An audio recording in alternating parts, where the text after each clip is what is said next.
너는 암몬 족속에게 이르기를 너희는 주 야훼의 말씀을 들을지어다. 주 야훼께서 이같이 말씀하셨느니라. 내 성소가 더럽힘을 받을 때에 내가 그것에 관하여 이스라엘 땅이 황폐할 때에 내가 그것에 관하여 유다 족속이 사로잡힐 때에 내가 그들에 대하여 이르기를 아하 좋다 하였도다. 그러므로 내가 너를 동방 사람에게 기업으로 넘겨주리니 그들이 내 가운데 진을 치며 내 가운데에 그 거처를 베풀며 내 열매를 먹으며 내 젖을 마실지라. 내가 랍바를 낙타의 우리로 만들며 암몬 족속의 땅을 양떼가 눕는 곳으로 삼은즉 내가 주 야훼인 줄 너희가 알리라. 주 야훼께서 이같이 말씀하셨느니라. 내가 이스라엘 땅에 대하여 손뼉을 치며 발을 구르며 마음을 다하여 멸시하며 즐거워하였나니 그런즉 내가 손을 내 위에 펴서 너를 다른 민족에게 넘겨주어 노략을 당하게 하며 너를 만민 중에서 끊어버리며 너를 여러 나라 가운데에서 패망하게 하여 멸하리니 내가 주 야훼인 줄을 너희가 알리라 하셨다 하라. 아멘. 할렐루야. 새벽을 깨워 하나님의 말씀을 듣기를 사모하는 성도님들의 삶 가운데 은혜와 사랑이 넘치기를 소망합니다. 또한 말씀을 듣는 것으로 끝내는 것이 아닌 우리의 삶에 적용하여서 말씀으로 살아내는 성도님들 되기를 축복합니다. 저는 오늘 에스겔 25장 말씀을 가지고 내가 주 야훼인 줄 너희가 알리라 라는 제목으로 함께 말씀을 나누고자 합니다. 한번 따라해 볼까요? 내가 주 야훼인 줄 너희가 알리라. 네, 감사합니다. 낱말은 새가 듣고 반말은 쥐가 듣는다 라는 속담이 있습니다. 누군가를 비방하거나 험담할 때 조심해야 한다라는 경고의 의미가 담겨 있죠. 하지만 이 속담은 한편으로 세상에 비밀은 없다라는 뜻을 가지고 있습니다. 제가 예전에 20대 초반에 태권도 사범으로 아르바이트를 한 적 있습니다. 그래서 제일 빠른 시간대에 5세부터 7세까지의 유치원 아이들을 교육한 적이 있는데요. 열심히 아이들과 줄넘기도 하고 태권도 시범도 하면서 땀을 흠뻑 흘리고 나서 아이들과 함께 물을 마실 때 어떤 한 아이의 그 행동이 제가 너무 웃겨서 바라보게 되었습니다. 이렇게 이렇게 컵으로 따라서 물을 마시더니 캬 하는 것이었습니다. 5살짜리 아이가 물을 마실 때마다 캬 하는 모습을 보면서 도대체 이 아이는 무엇 때문에 이러한 행동을 하는 것일까라는 생각이 들었습니다. 그래서 저는 이 아이를 보면서 아이들 앞에서는 찬물도 함부로 못 마시는구나 라는 그런 속담이 떠올랐습니다. 아이들은 부모님이 하는 그 행동과 말을 그대로 습득합니다. 그래서 이 아이들이 행동하는 것을 보면 부모님이 이렇게 행동했겠구나 라는 생각이 들기도 하는데요. 길에서 남에게 남모르게 한 행동들이 아이들을 통해서 이렇게 밝혀지는 것처럼 하나님께서는 우리의 삶의 모든 부분과 함께하고 계시고 모든 부분을 듣고 계시기 때문에 우리는 늘 하나님께서 우리와 함께 계시고 하나님께서 우리를 보고 계시구나 라는 사실을 우리는 알아야 합니다. 그래서 저는 오늘 우리가 함께 읽은 에스겔 25장 말씀을 가지고 이 의미에 대해서 함께 나누고자 합니다. 사진을 보게 되면요, 여기 북이스라엘과 남유다로 나눠져 있습니다. 그 북이스라엘과 남유다를 주위로 블레셋, 에돔, 모압, 암몬, 아람 등 여러 국가들이 이 남유다 왕국과 북이스라엘을 둘러싸고 있습니다.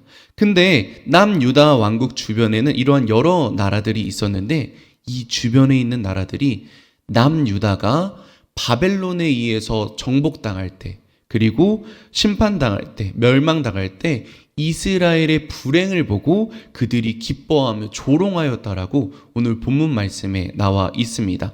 3절 말씀 후반부와 6절 후반 말씀을 함께 읽도록 하겠습니다.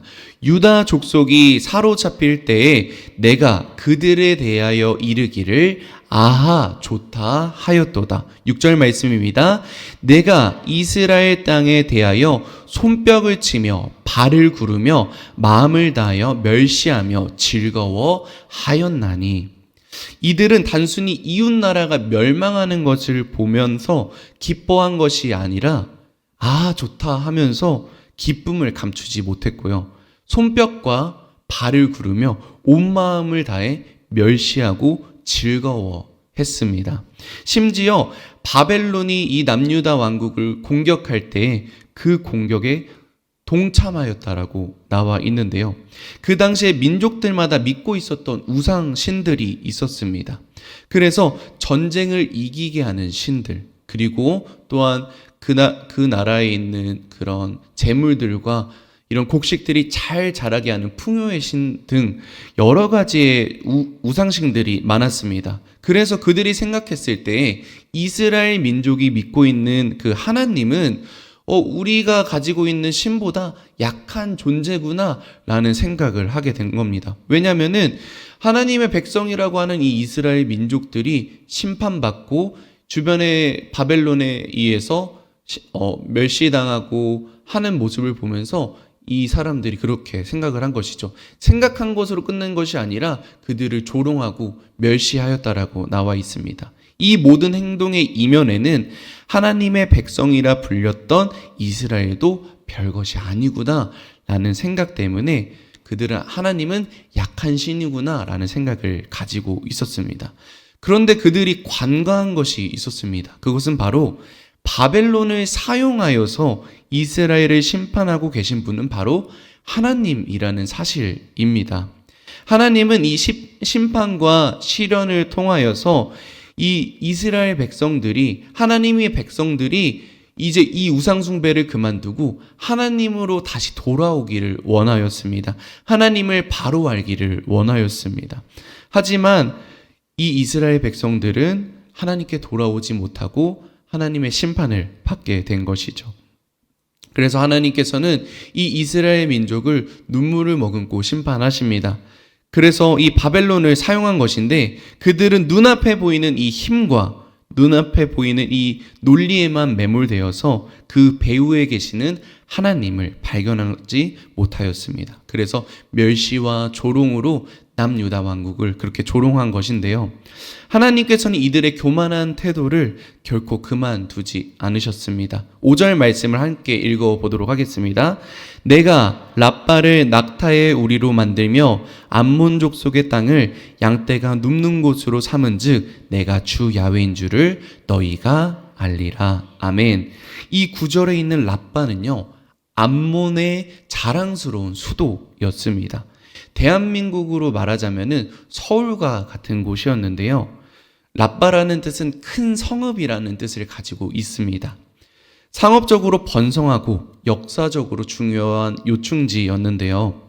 그런데 하나님께서는 이 견고한 성읍이었던 이 랍바를 낙타의 우리로 만들어 버리겠다라고 합니다.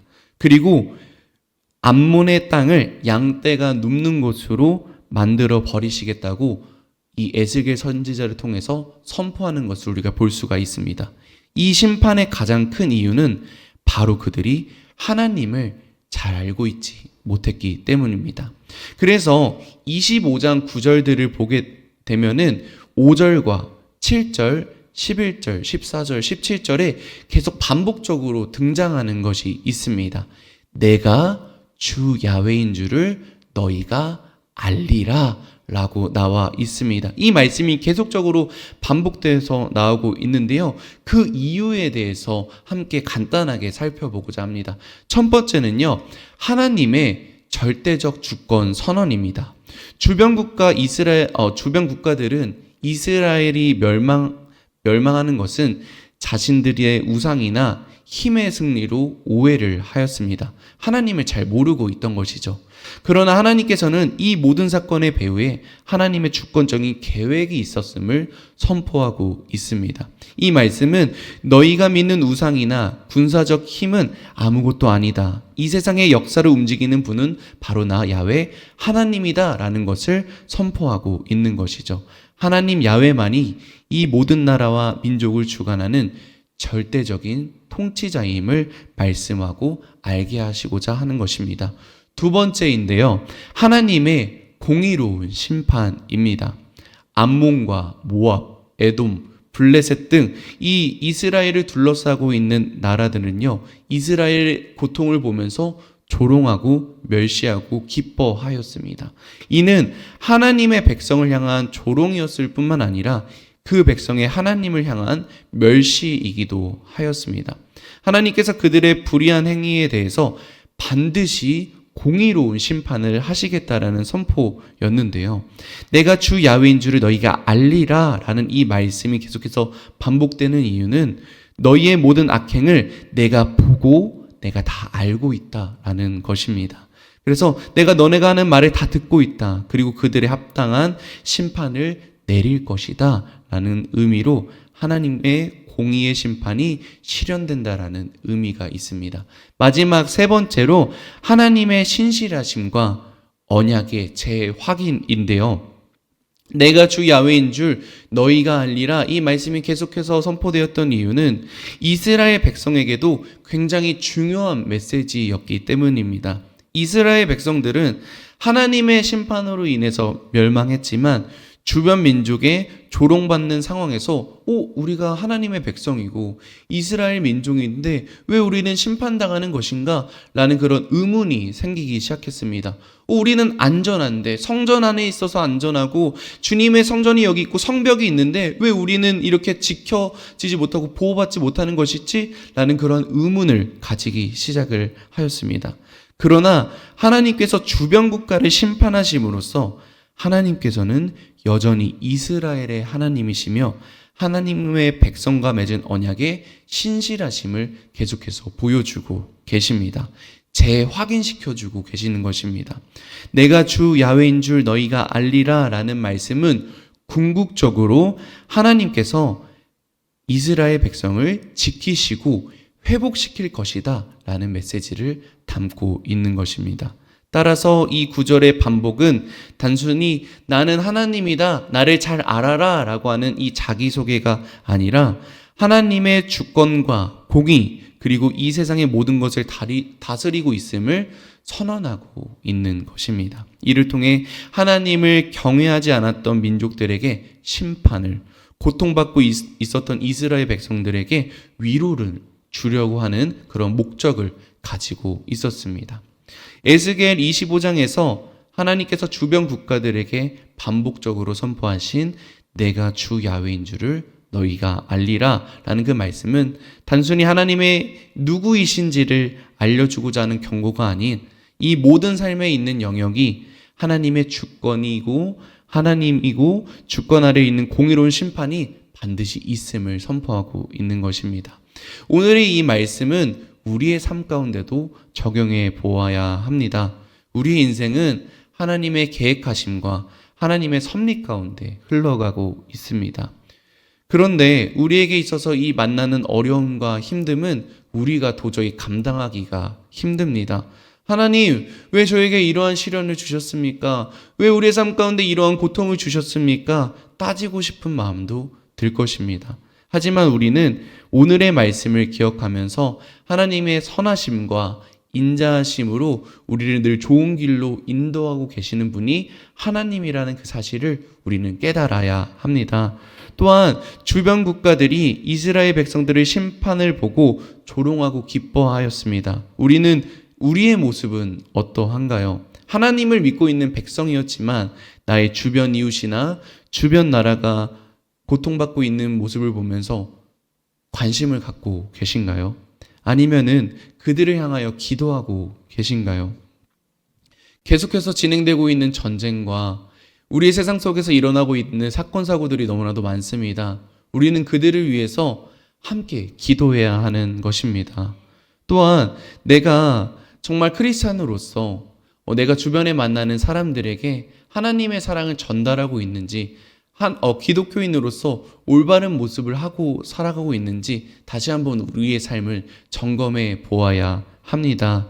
우리는 하나님의 사랑으로 하나님을 전해야 합니다. 우리의 모습으로, 우리의 삶으로 하나님을 전해야 합니다. 악한 것들이 이 세상을 지배하고 있지만 우리는 선으로 악을 이겨야 합니다. 주님께서 보시기에 기뻐하는 삶, 주님께서 보시기에 기뻐하는 교회 되기를 축복합니다. 기도드리겠습니다. 사랑과 은혜가 풍성하신 주님, 고맙고 감사드립니다. 오늘 에스겔 25장 말씀을 가지고 우리가 함께 깨닫게 하여 주심에 감사를 올려드립니다. 내가 주 야훼인 줄 너희가 알리라 라는 이 말씀을 우리가 늘 기억하며 살아갈 수 있게 도와주시옵소서. 우리와 늘 함께 하시고 우리의 모든 삶을 주관하시는 주님께서 우리를 늘 좋은 길로 인도하고 계신다는 그 사실을 깨닫게 하여 주시옵소서. 그리고 우리가 주님을 바로 알고 주님을 우리의 주인으로 삼으며 살아가며 우리의 삶에 정말 하나님의 사랑을 주변에 있는 사람들에게 전달하며 살아갈 수 있는 복음의 통로, 축복의 통로, 사랑의 통로로 우리를 사용하여 주시옵소서. 우리의 나라를 위해서 기도합니다. 우리 나라가 정말 주님께서 기뻐하시는 나라 될 수 있도록 주님께서 인도하시고 역사하여 주시옵소서. 대통령과 많은 정치 지도자들을 위해 함께하여 주셔서 그들이 하나님을 경외할 수 있게 도와주시옵고 하나님을 온전히 알 수 있는 지혜를 허락하여 주시옵소서. 그래서 그들이 어떻게 하면 하나님을 기쁘시게 할지를 고민하며 우리 대한민국이 하나님 앞에서 기쁨이 되는 대한민국이 될 수 있도록 주님 역사하여 주시옵소서. 그리고 우리 교회가 주님의 기쁨이 되는 교회 될 수 있도록 주님께서 축복하여 주시옵소서. 하나님께서 바라보시는 그 방향대로 우리가 나아갈 수 있게 도와주시옵고 하나님께서 원치 않으시는 그 방향대로 우리가 가지 않을 수 있도록 우리의 삶을 주님께서 주관하여 주시옵소서. 아직 남은 선교와 또한 청년부 수련회를 위해서 기도합니다. 그리고 또한 다음 세대들을 위해서 간절히 기도합니다. 이 다음 세대들이 하나님의 말씀으로 중무장하여 이 세상 가운데 빛과 소금과 같은 역할을 감당하며 살아갈 수 있게 도와주시옵고 그들이 살아가는 삶을 통하여서 하나님 홀로 영광받아 주시옵소서. 아버지, 우리의 삶을 온전히 맡겨드립니다. 우리의 인생 가운데 있는 기도 제목을 놓고 이 자리 가운데 나와왔습니다. 이 기도 제목을 주님께서 들으시고 주님의 때에 주님의 방법으로 주님께서 인도하여 주시옵소서. 육신의 질병과 마음의 고통, 어려움이 있는 성도님들이 있습니까? 야훼라파의 치료에 하나님께서 피 묻은 손으로 안수하여 주시옵고 그들의 고통을, 그들의 아픔을 위로하고 치료하여 주시옵소서. 오늘의 삶을 살아갈 때에도 이 말씀을 기억하며 이 말씀대로 살아갈 수 있게 도와주시옵고 주님과 함께 늘 동행하며 승리하는 삶을 살아갈 수 있도록 주님께서 축복하여 주시옵소서. 이 모든 말씀 우리를 사랑하시는 예수님의 이름으로 기도드립니다. 아멘.